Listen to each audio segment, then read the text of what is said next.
আমেরিকার প্রেসিডেন্ট হিসেবে শপথ নেওয়ার পরই অবৈধ ভারতীয়দের শিকল পরিয়ে ফেরত পাঠিয়েছেন ডোনাল্ড ট্রাম্প। গত বুধবার শিকল পরিয়ে ফেরত পাঠানো হয়েছে ১০৪ জন অবৈধ ভারতীয় অভিবাসীকে। এক ভারতীয় অভিবাসী জানিয়েছেন, বিমানে হাত করার সাথে পায়ে শিকল বেঁধে তাদেরকে আমেরিকা থেকে নিয়ে আসা হয়েছে।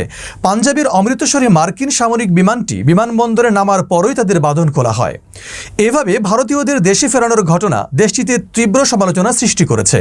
বিষয়টি নিয়ে ভারতের সংসদেও বিরোধী এমপিরা ক্ষোভ প্রকাশ করেছেন।